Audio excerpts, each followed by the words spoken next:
Hi hello ನಮಸ್ಕಾರ ರೀ, welcome back to my YouTube channel ಅಂತ ಹೇಳ್ತಾ ನಾನು ಇವತ್ತು ಮಾಡ್ತಿರೋ ವಿಡಿಯೋ ಬಂದುಬಿಟ್ಟು ಇವಾಗಿನ ನಮ್ಮ ಸುತ್ತಮುತ್ತಲಿರುವ ಜನರು ಯಾವ ಕ್ರೂರತ್ವದಿಂದ ಕೂಡಿರ್ತಾರೆ, ಅವ್ರ ಮನಸ್ಥಿತಿ ಹೆಂಗಿರುತ್ತೆ ಅನ್ನೋದ್ರ ಬಗ್ಗೆ ಸ್ವಲ್ಪ ನನ್ನ ಮನಸ್ಸಿನ ಮಾತುಗಳನ್ನ ನಿಮ್ಮ ಜೊತೆ ಶೇರ್ ಮಾಡಬೇಕು ಅಂತ ವಿಡಿಯೋ ಮಾಡ್ತಿದ್ದೀನಿ.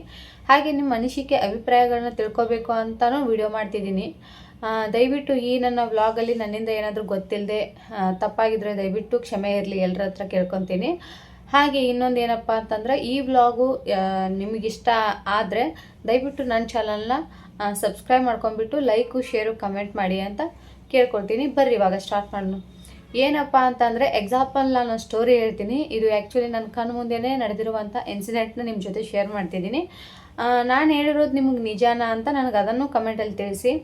ಏನಪ್ಪ ಸ್ಟೋರಿ ಅಂತಂದ್ರೆ, ಇವಾಗ ಒಂದು ಊರಲ್ಲಿ ಒಂದು ಹೆಂಡತಿ, ಒಂದು ಗಂಡ, ಒಂದು ಮಗು, 3 ಜನ. ಚಿಕ್ಕ ಸಂಸಾರ ಚೊಕ್ಕ ಸಂಸಾರ ಅಂತ, ಮಿಡಲ್ ಕ್ಲಾಸ್ ಫ್ಯಾಮ್ಲಿ. ಅಷ್ಟು ರಿಚ್ಚು ಅಲ್ಲ, ಅಟ್ಲೀಸ್ಟ್ ಅಷ್ಟು ಬಡತನವೂ ಇಲ್ಲ, ಮಿಡಲ್ ಕ್ಲಾಸ್ ಮಧ್ಯಮ ವರ್ಗದಲ್ಲಿ ಒಂದು ಫ್ಯಾಮ್ಲಿ ಇರುತ್ತೆ. ಅದು ಅವ್ರ ಮಗುನೂ ಸ್ವಲ್ಪ ಹೆಲ್ತ್ ಇಶ್ಯೂ ಇರುತ್ತೆ. ಹಂಗಾಗಿ ಅವರು ಒಂದೂರಿಂದ ಬಂದು ಇನ್ನೊಂದು ಊರಿಗೆ ಬಂದುಬಿಟ್ಟು ಚಿಕ್ಕದಾಗಿ ರೋಡ್ ಸೈಡು ಒಂದು ಹೋಟೆಲ್ ಬಿಸ್ನೆಸ್ನ ನಡೆಸ್ತಿರ್ತಾರೆ. ಬೆಳಗ್ಗೆ ಇಡ್ಲಿ ಸಾಂಬಾರು ಈ ಥರ ಎಲ್ಲನೂ ನಾಷ್ಟ ಪ್ರಿಪೇರ್ ಮಾಡ್ತಿರ್ತಾರೆ. ಮಧ್ಯಾಹ್ನ ಬೋಂಡ, ಆಮೇಲೆ ವಡಾಪಾವು ಇಂಥದ್ದೆಲ್ಲ ಏನೋ ಒಂದು ಮಾಡ್ತಿರ್ತಾರೆ. ಆಮೇಲೆ ರಾತ್ರಿ ಬಂದುಬಿಟ್ಟು ಚಪಾತಿ, ರೈಸು ಮತ್ತು ಸಾಂಬಾರು ಈ ಥರದ್ದೆಲ್ಲನೂ ಮಾಡ್ತಿರ್ತಾರೆ. ಮಧ್ಯಾಹ್ನ ಏನೋ ನಾಷ್ಟ, ಯಾಕಂದರೆ ಡೇ ಟೈಮ್ ಅಲ್ವಾ, ಎಲ್ಲರೂ ದುಡ್ಡು ಕೊಟ್ಟು ಕಡಿಮೆ ಆದರೂ ಪರವಾಗಿಲ್ಲ, ವ್ಯಾಪಾರ ಒಂದು ಲೆಕ್ಕದಲ್ಲಿ ಚೆನ್ನಾಗಿ ನಡೆಯುತ್ತೆ. ಮಧ್ಯಾಹ್ನನೂ ಕೂಡ ಅಷ್ಟೇ, ಯಾಕಂದರೆ ಇವಾಗ ಮಳೆಗಾಲ ಜಾಸ್ತಿ ಇರೋದ್ರಿಂದ ಸ್ನ್ಯಾಕ್ಸ್ ಎಲ್ಲನೂ ಜಾಸ್ತಿ ತಿಂತಾರೆ. ಸಾಯಂಕಾಲ ಮಧ್ಯಾಹ್ನ ಹಿಡ್ಕೊಂಡು ಸಾಯಂಕಾಲದವರೆಗೂ ಒಂದು ಲೆವೆಲಿಗೆ ಚೆನ್ನಾಗಿ ನಡೀತಿರುತ್ತೆ. ರಾತ್ರಿ ಬಂದುಬಿಟ್ಟು 11 ಗಂಟೆವರೆಗೂ ಚೆನ್ನಾಗಿ ನಡೆಯುತ್ತೆ. ಚೆನ್ನಾಗಿ ನಡೆದ್ರೂ ಕೂಡ ಇವಾಗ ಗೌರ್ಮೆಂಟ್ ಜಾಬಲ್ಲಿರೋರು, ಪೊಲೀಸ್ ಆಗಿರ್ಬೋದು, ಪೊಲೀಸ್ ಇಲಾಖೆಯಲ್ಲಿರೋರು ಕೆಲವೊಂದಿಷ್ಟು ಜನ ಆಗಿರ್ಬೋದು, ನೈಟ್ ಟೈಮಲ್ಲಿ ಬರ್ತಾರಲ್ಲ, ನೈಟ್ ಟೈಮಲ್ಲಿ ಬರೋರೆಲ್ಲ ಏನಾಗತ್ತೆ ಅಂತಂದರೆ, ಒಂದು ಮಾನವೀಯತೆ ದೃಷ್ಟಿಯಿಂದ ನೋಡಿಕೊಂಡು ಅವ್ರಿಗೆ ಹೆಲ್ಪ್ ಮಾಡುವಂಥ ಸುಮಾರು ಪೊಲೀಸರು ಇಲಾಖೆಯಲ್ಲೂ ಇರ್ತಾರೆ. ಅದೇ ಇಲಾಖೆಯಲ್ಲೂ ಕೂಡ ಅಂಥವ್ರನ್ನ ಅವರು ರಾತ್ರಿ ತೆಗ್ದಿರ್ತಾರೆ ಅನ್ನೋ ಕಾರಣಕ್ಕೆ ಅದೇ ಅವ್ರ ವೀಕ್ನೆಸ್ ಅಂದ್ಕೊಂಡು ಅದನ್ನು ದುರುಪಯೋಗ ಪಡಿಸ್ಕೊಳ್ಳೋ ಪೊಲೀಸರು ಅದೇ ಇಲಾಖೆಯಲ್ಲಿ ಇರ್ತಾರೆ. ಅದು ಸುಮಾರು ಇನ್ಸಿಡೆಂಟಲ್ಲಿ ನಾವು ಕೇಳಿರ್ತೀವಿ, ನೋಡಿರ್ತೀವಿ ಕೂಡ. ಇದು ಸೇಮ್ ನಾನು ನೋಡಿದ್ದೀನಿ ಅನ್ನೋದಕ್ಕೇ ನಿಮ್ಮ ಜೊತೆ ಶೇರ್ ಮಾಡ್ಕೊತಿದ್ದೀನಿ. ಏನು ಆಗ್ತಿದೆ ಅಂತಂದರೆ, ನೈಟ್ ಟೈಮ್ ತೆಗೆದಿರೋದಲ್ಲಿ ಅವ್ರು ಬಂದಾಗ ಇವ್ರು ಏನು ಕೊಟ್ಟು ದುಡ್ಡು ಇಸ್ಕೊಳ್ದೇ ಇದ್ದರೆ ಇವ್ರು ಒಳ್ಳೆಯವರು, ಇವರು ನೈಟೆಲ್ಲ ಹೋಟೆಲ್ ಸ್ಟಾರ್ಟ್ ಮಾಡೋಕ್ಕೆ ಅವಕಾಶ ಕೊಡ್ತಾರೆ. ಅವ್ರು ಬಂದಾಗ ಅವ್ರ ಅವಶ್ಯಕತೆ ಇದ್ದಿದ್ದನ್ನು, ಅವ್ರು ಕೇಳಿರೋದನ್ನು ಫ್ರೀಯಾಗಿ ಇವ್ರು ಕೊಡಲಿಲ್ಲ ಅಂತಂದರೆ ಹೋಟೆಲ್ ಕ್ಲೋಸ್ ಮಾಡಿಸೋದು. ಇದು ಒಂದು ದುರಂತ. ಯಾಕಂತಂದರೆ ಏನು ಮಾಡೋಕ್ಕಾಗಲ್ಲ. ಇವಾಗ ಸದ್ಯದ ಪರಿಸ್ಥಿತಿ, ವಾತಾವರಣ, ಪ್ರತಿಯೊಂದು ಸರ್ಕಾರಿ ಜಾಬಲ್ಲಿರೋರು ಒಳ್ಳೆಯವರು, ಎಲ್ರಿಗೂ ಮಾನವೀಯತೆ ದೃಷ್ಟಿ ಇರುತ್ತೆ ಅಂತ ಸಾಧ್ಯನೇ ಇಲ್ಲ ಹೇಳೋಕ್ಕೆ. ತುಂಬ ಅಂದರೆ ತುಂಬ ಕಡಿಮೆ ಆಗಿಬಿಟ್ಟಿದೆ. ಹೋಯ್ತು ಇದು ಒಂದು ಸರಿ. ಕೆಲವೊಂದಿಷ್ಟು ಜನ ತಿಂತಾರೆ, ನಾಳೆ ಕೊಡ್ತೀನಿ, ನಾಡದ್ದು ಕೊಡ್ತೀನಿ, ಹಿಂಗೂ ಹೇಳ್ತಿರ್ತಾರೆ. ಬಟ್ ಏನೂ ಮಾಡೋಕ್ಕಾಗಲ್ಲ. ಯಾಕಂದರೆ ಅವರು ಅಷ್ಟೊಂದು ಚಿಕ್ಕ ಮಗುನ ಕರ್ಕೊಂಡ್ಬಿಟ್ಟು ಏನೋ ಹೊಟ್ಟೆಪಾಡು, ಏನೋ ಒಂದು ಆಗಲಿ, ಹೆಲ್ಪ್ ಆಗಲಿ ಅನ್ನೋ ಕಾರಣಕ್ಕೋಸ್ಕರನೇ ಚಿಕ್ಕದಾಗಿ ದಂಧೆ ಮಾಡ್ತಿರ್ತಾರೆ.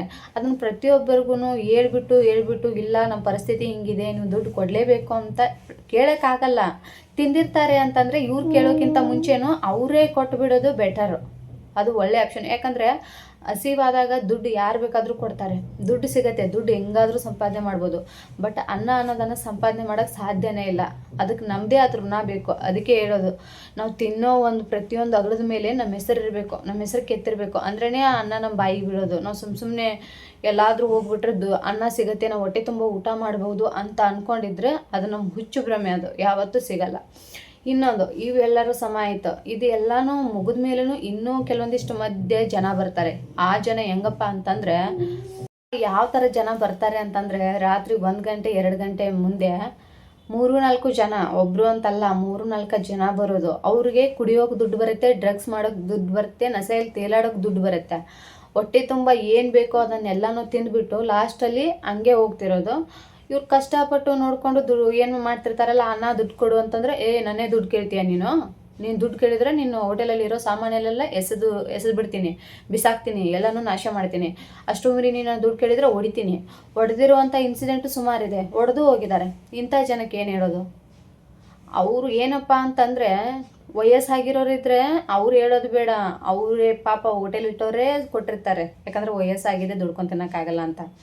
ಅಂಗವಿಕಲರು ಇದ್ದರೂ ಹುಚ್ಚರು ಸುಮಾರು. ಇವಾಗ ಹೋಟೆಲ್ ದಂಧೆ ಅಂತಂದರೆ ಹುಚ್ಚರು ಬರ್ತಾರೆ, ಭಿಕ್ಷುಕರು ಬರ್ತಾರೆ, ಎಲ್ರಿಗೂ ಕೊಟ್ಟಿರ್ತಾರೆ. ಬಟ್ ಇವರಿಗೆ ಕೈಕಾಲು ನೆಟ್ಟಿಗೆ ಇಟ್ಕೊಂಡು ದುಡ್ಡು ತಿನ್ನೋಕ್ಕಾಗ್ದಲೇ ಇನ್ನೊಬ್ಬರದ ಮೇಲೆ ದಬ್ಬಾಳಿಕೆ ಮಾಡೋದು, ಹೊಟ್ಟೆ ತುಂಬಾ ತಿನ್ನೋದು, ಅವರನ್ನ ತಿಂದುಬಿಟ್ಟು ಅವ್ರ ಮೇಲೇ ದಬ್ಬಾಳಿಕೆ ಮಾಡಿಬಿಟ್ಟು ಹೊಡೆದ್ಬಿಟ್ಟು ಅವ್ರ ಹತ್ರನೇ ದುಡ್ಡು ಇಸ್ಕೊಂಡು ಹೋಗಿರೋದು ಸುಮಾರು ನೋಡಿದ್ದೀನಿ ನಾನಂತೂ. ತುಂಬ ಅಂದರೆ ತುಂಬ ಬೇಜಾರಾಗುತ್ತೆ. ಆ್ಯಕ್ಚುಲಿ ಅದು ಎಲ್ಲಿ ನಡೆದಿರೋದು, ಯಾವ ಊರಲ್ಲಿ ನಡೆದಿರೋದು, ಯಾರ ಮೇಲೆ ನಡೆದಿರೋದನ್ನ ಟೈಮ್ ಬಂದಾಗ ನಾನು ಖಂಡಿತ ರಿವೀಲ್ ಮಾಡೇ ಮಾಡ್ತೀನಿ. ಫೋಟೋ ಮುಖಾಂತರನೂ ರಿವೀಲ್ ಮಾಡ್ತೀನಿ ಅಂತ ನಾನು ಹೇಳ್ತೀನಿ ನಿಮಗೆ. ಇಷ್ಟೆಲ್ಲ ಆದಮೇಲೆ ಇದು ಒಂದು ಸೈಡು ಹೋಟೆಲ್ ದಂಧೆಯಲ್ಲಿ ಇದಾಯಿತು. ಇನ್ನು ಪೆಟ್ರೋಲ್ ಬಂಕ್ಗಳಲ್ಲಿ ಬೆಳಗ್ಗೆಯಿಂದ ರಾತ್ರಿ 11-12 ಗಂಟೆವರೆಗೂ ಕೆಲಸ ಮಾಡ್ತಿರ್ತಾರೆ. ಯಾಕಂದರೆ ಏನಾಗುತ್ತೆ ಅಂತಂದರೆ ಮಿಡಲ್ ಕ್ಲಾಸ್ ಫ್ಯಾಮಿಲಿ ಏನು ಮಾಡೋಕ್ಕಾಗಲ್ಲ. ಅವ್ರ ಯೋಚನೆ, ಅವ್ರ ಥಾಟ್ಸ್ ಹೆಂಗಿರುತ್ತಪ್ಪ ಅಂತಂದರೆ, ಏನೋ ನೈಟು ಡ್ಯೂಟಿನೂ ಮಾಡಿದರೆ 1-2-4 ಕಾಸು ಜಾಸ್ತಿ ಸಿಗುತ್ತೆ, ನಮ್ಮ ಫ್ಯಾಮ್ಲಿಯನ್ನು ಅಥವಾ ನಮ್ಮ ಅಪ್ಪ ಅಮ್ಮನ ಚೆನ್ನಾಗಿ ನೋಡ್ಕೋಬೋದು, ನಮ್ಮ ಮಕ್ಕಳನ್ನ ಚೆನ್ನಾಗಿ ನೋಡ್ಕೋಬೋದು, ನಮ್ಮ ಹೆಂಡತಿನ ಚೆನ್ನಾಗಿ ನೋಡ್ಕೋಬೋದು, ಅವ್ರು ಏನು ಕೇಳಿದ್ರು ನಾನು ಕೊಡಿಸ್ಬೋದು. ಅದಕ್ಕೋಸ್ಕರನೇ ನಾನು ನೈಟು 1-2 ಅವರ್ ಜಾಸ್ತಿ ಮಾಡಿದ್ರೂ ಏನು ಪ್ರಾಬ್ಲಮ್ ಇಲ್ಲ ಅಂತ ಎಷ್ಟೋ ಕೆಲವೊಂದಿಷ್ಟು ನಮ್ಮ ಅಣ್ಣ ತಮ್ಮಂದ್ರೆ ಏನು ಮಾಡ್ತಿರ್ತಾರೆ, ಪೆಟ್ರೋಲ್ ಬಂಕಲ್ಲಿ ನೈಟ್ ಡ್ಯೂಟಿನೂ ಹಾಕಿಸ್ಕೊತಾರೆ. ಅಲ್ಲಿ ಕೂಡ ಇವಾಗ ಏನಾಗ್ತಿದೆ ಅಂತಂದರೆ ಕುಡಿದು ಬಿಟ್ಟು 3-4 ಜನ ಹೋಗ್ಬಿಡೋದು, ಹಾಕಿಸ್ಕೊಳ್ಳೋದು. ಒಬ್ರು ಎಣ್ಣೆ ಹಾಕಿಸ್ಕೋತಾರನೇ ಬೈಕ್ ಮೇಲೆ ಕೂತ್ಕೊಳ್ಳೋದು, 1-3 ಜನ ಕೆಳಗಡೆ ಇಳ್ಕೊಳ್ಳೋದು. ಕೆಳಗಡೆ ಇಳ್ಕೊಂಡು ಏನು ಎಣ್ಣೆ ಹಾಕ್ತಿದ್ದಾನಲ್ಲ ಕೆಳಗಡೆ ಇಳಿತು, ಕೆಳಗಡೆ 3-4 ಜನ ಇಳಿದ್ಬಿಡೋದು, ಒಬ್ಬ ಬೈಕ್ ಮೇಲೆ ಕೂರೋದು. ಪೆಟ್ರೋಲ್ ಹಾಕ್ತಿರ್ತಾನಲ್ಲ, ಪೆಟ್ರೋಲ್ ಡೀಸೆಲ್ ಗಾಡಿಗೆ ಹಾಕ್ತಿರ್ತಾನಲ್ಲ, ಅವ್ನು ಸುತ್ತಲೂ ನಿಂತ್ಬಿಡೋದು. ಸುತ್ತಲೂ ಅವ್ನು ಎಣ್ಣೆ ಹಾಕಿದ ತಕ್ಷಣ ಅವನು ಹಿಂಗೆ ಪೈಪ್ ಇಡೋಕ್ಕೆ, ಗ್ಯಾರೇಜಲ್ಲಿ ಪೈಪ್ ಇಡೋಕ್ಕೆ ಹಿಂಗೆ ಹೋಗ್ಬೇಕಾದ್ರೇ ದುಡ್ಡು ಕೊಡು ಅಂತ ಸ್ಟಾರ್ಟ್ ಮಾಡೋದು. ಹಿಂದೆ ಲಾಂಗ್ ತೋರಿಸ್ತಾನೆ, ಮುಂದೆ ಹಿಂದ್ಗಡೆ ಮಚ್ಚಿ ತೋರಿಸ್ತಾನೆ, ಪಕ್ಕ ನಿಂತ್ಕೊಂಡು ಚಾಕು ಹಾಕ್ತೀನಿ ದುಡ್ಡು ಕೊಡು ಅಂತ ಹೇಳೋದು. ಯಾಕಂತಂದರೆ ಅವರು ಬೆಳಗ್ಗೆಯಿಂದನೂ ಕೆಲಸ ಮಾಡಿಬಿಟ್ಟು ಮತ್ತು ಮಾರನೇ ದಿನಕ್ಕೆ ಓನರ್ಗೆ ದುಡ್ಡು ಒಪ್ಪಿಸ್ಲೇಬೇಕಾಗಿರುತ್ತೆ. ಅವರು ದುಡ್ಡೆಲ್ಲ ಹಾಕಿರೋದೆಲ್ಲ ಅವರೇ ತೊಗೋತಿರಲ್ಲ, ಅದನ್ನು ಅವರು ಮಾಲಕರಿಗೆ ಕೊಟ್ಬಿಟ್ಟು ಮಂತ್ಲಿ ಪೇಮೆಂಟ್ ಮಾತ್ರ ಇವ್ರಿಗೆ ಸಿಗ್ತಿರತ್ತೆ. ಅದನ್ನು ಬಿಟ್ಟರೆ ಇವ್ರಿಗೇನು ಅದು ಹಾಕಿರೋದೆಲ್ಲ ಇವ್ರಿಗೆ ಕೊಡಲ್ಲ ಓನರ್ಗಳು. ಹಂಗಾಗಿ ಅದನ್ನೆಲ್ಲ ಕಿತ್ಕೊಂಡು ಹೋಗ್ಬಿಡೋದು. ಎಣ್ಣೆನೂ ಫ್ರೀ, ಇವ್ರ ದುಡ್ಡು ಫ್ರೀ, ಅವ್ರ ಮೇಲೆ ದಬ್ಬಾಳಿಕೆ ಮಾಡಿ ಹೋಗ್ಬಿಡೋದು. ಏನಾಗ್ತಿದೆ ಅಂತ, ಪರಿಸ್ಥಿತಿ ಏನಾಗ್ತಿದೆ ಅಂತ. ಕೈಕಾಲು ನೆಟ್ಟಿಗಿದ್ರು ದುಡ್ಕೊಂಡು ತಿಂದೇನೆ ಇನ್ನೊಬ್ಬರ ಮೇಲೆ ದರೋಡೆ ಮಾಡಿ, ಕೊಲೆ ಮಾಡಿ, ಹೊಡೆದು ಬಿಟ್ಟು ಈ ಥರ ಬದುಕೋದು ಪುಗ್ಸಿಟ್ಟೇನೆ. ನಾವು ಕಷ್ಟಪಟ್ಟು ಬೆಳಗ್ಗೆಯಿಂದ ದುಡಿತೀವಿ, ನಾವು ತಿಂತೀವಿ ಅನ್ನೋದೇ ಕೆಲವೊಂದಿಷ್ಟು ಅವ್ರಿಗೆ ದಕ್ಕಲ್ಲ. ನೀವು ಇನ್ನೊಬ್ಬರು ಮನೆ ಹೊಡೆದು ಇನ್ನೊಬ್ಬರ ಮೇಲೆ ದರೋಡೆ ಮಾಡಿ, ಇನ್ನೊಬ್ಬರ ತಲೆ ಹೊಡೆದು ನೀವು ತಿಂತೀನಿ ಅಂದರೆ ಅದು ನಿಮಗೆ ಹೆಂಗೆ ದಕ್ಕತ್ತೆ? ಸಾಧ್ಯನೇ ಇಲ್ಲ. ನೀವು ಏನೇ ಥರದ ದುಡ್ಡು ಖರ್ಚು ಮಾಡಿ ನೀವು ಪಂಚಾಮೃತ ತಿಂದ್ರೂ ಅದು ನಿಮಗೆ ವಿಷ ಆಗೇ ಕನ್ವರ್ಟ್ ಆಗುತ್ತೆ ಹೊರತು ಅನ್ನ ಆಗಿ ಯಾವತ್ತೂ ನಿಮ್ಮ ಹೊಟ್ಟೆಗೆ ಸೇರಲ್ಲ. ಅದು ನಿಮ್ಮನ್ನು ಸ್ಲೋ ಆಗಿ ಕೊಲ್ತಾ ಬರುತ್ತೆ. ನೀವೇನು ಅಂತೀರಾ, ಜೋರು ಮಾಡಿ ನಾನು ರೌಡಿಯಾಗಿ ನಾನು ಎದುರಿಸಿ ತಿಂತಿದ್ದೀನಿ, ಹೊಟ್ಟೆ ತುಂಬ ಏನು ಬೇಕೋ ಅದನ್ನು ತಿನ್ನಿ, ಬಟ್ ಅದು ನಿಮಗೆ ಹೊಟ್ಟೆಗೆ ಸೇರೋದು ನಿಮಗೆ ವಿಷ ಆಗೇ ಸೇರೋದು. ಅನ್ನ ಅಂತೂ ಆಗಿ ನಿಮ್ಮ ಆರೋಗ್ಯ ಕಾಪಾಡೋಕ್ಕಂತೂ ಅದು ಸೇರಲ್ಲ, ನಿಮ್ಮನ್ನು ನಾಶ ಮಾಡೋಕ್ಕೆ ಅದು ನಿಮ್ಮ ಹೊಟ್ಟೆ ಒಳಗಡೆ ಹೋಗೋದು. ದಯವಿಟ್ಟು ನಾನು ಹೇಳೋದಷ್ಟೇ. ಆದರೆ ಯಾರಾದರೂ ನಿಮ್ಗಿಂತ ಚಿಕ್ಕವರಾಗಲಿ ದೊಡ್ಡವರಾಗಲಿ, ನಿಮ್ಮ ಏಜ್ ಅವರೇ ಆಗಲಿ ಕಷ್ಟಪಟ್ಟು ದುಡಿತಿದ್ರೆ ಅವರಿಗೆ ಆದಷ್ಟು ಸಹಾಯ ಮಾಡಿ. ಸಹಾಯ ಮಾಡೋಕ್ಕಾಗಲಿಲ್ವಾ, ಸುಮ್ಮನೆ ನಿದ್ದುಬಿಡಿ. ಅದನ್ನು ಬಿಟ್ಟು ಅವ್ರಿಗೆ ಕಷ್ಟ ಕೊಡೋದಾಗಲಿ ಅಥವಾ ಹಿಂಸೆ ಮಾಡೋದಾಗಲಿ ಅಥವಾ ಅವ್ರು ಟಾರ್ಚರ್ ಮಾಡಿ ದುಡ್ಡು ಕೊಡದೆ ತಿನ್ನೋದು. ನಿಮಗೆ ದುಡ್ಡಿಲ್ಲ ಅಂತಂದರೆ ಹೇಳಿ, ರಿಕ್ವೆಸ್ಟ್ ಮಾಡ್ಕೊಳ್ಳಿ, ಇಲ್ಲ ನನ್ನ ಹತ್ರ ದುಡ್ಡಿಲ್ಲ ನಾಳೆ ಕೊಡ್ತೀನಿ ಅಂತ ಹೇಳಿ ತಿನ್ನೋದ್ರಲ್ಲಿ ಒಂದು ಅರ್ಥ ಇರುತ್ತೆ. ಅವ್ರಿಗೆ ಅಷ್ಟೊಂದು ಎಲ್ಲ ಮಾಡ್ತಿದ್ದಾರೆ ಅಂದರೆ ಎಷ್ಟೋ ಸಾರಿ ಮಿಕ್ಕಿದ್ದೆಲ್ಲನೂ ಗಟ್ರಕ್ಕೆ ಹಾಕಿ ಬರ್ತಿರ್ತಾರೆ. ಅದನ್ನೇ ನಿಮಗೆ ಕೊಟ್ಟರೆ ಏನು ಲಾಸ್ ಆಗಲ್ಲ, ಅವರಿಗೆ ಕೊಡ್ತಾರೆ. ಕೇಳಿ, ರಿಕ್ವೆಸ್ಟ್ ಮಾಡ್ಕೊಳ್ಳಿ, ನಿಮ್ಗೆ ಹಿಂಗೆ ಆಗತ್ತೆ, ನಾಳೆ ನಿಜವಾಗ್ಲೂ ಕೊಡ್ತೀನಿ. ಕೊಟ್ಟರೆ 1 ಸರಿ ಓಕೆನಾ, 2 ಸರಿ ಓಕೆನಾ, ಅದನ್ನು ವಿಶ್ವಾಸ ಉಳಿಸ್ಕೋಬೇಕು. ಯಾಕಂತಂದರೆ ದುಡ್ಡು ಒಂದೊಂದು ಟೈಮಲ್ಲಿ ಯಾರಿಗೂ ಎಲ್ಲರೂ ದುಡ್ಡು ಇಟ್ಕೊಂಡೇ ಬರ್ಬೇಕಂತೇನಿಲ್ಲ. ಕೆಲವೊಬ್ಬರು ಸಂದರ್ಭ, ಕೆಲವೊಬ್ಬರು ಪರಿಸ್ಥಿತಿ ಹಂಗಿರುತ್ತೆ, ಏನು ಮಾಡೋಕ್ಕಾಗಲ್ಲ. ಅದನ್ನು ರಿಕ್ವೆಸ್ಟ್ ಮಾಡ್ಕೊಂಡ್ಬಿಟ್ಟು ಹೇಳ್ಬಿಟ್ಟು ನೀವು ತಿನ್ನಿ, ಹೊಟ್ಟೆ ತುಂಬ ತಿನ್ನಿ, ಬೇಡ ಅಂತ ಹೇಳಲ್ಲ.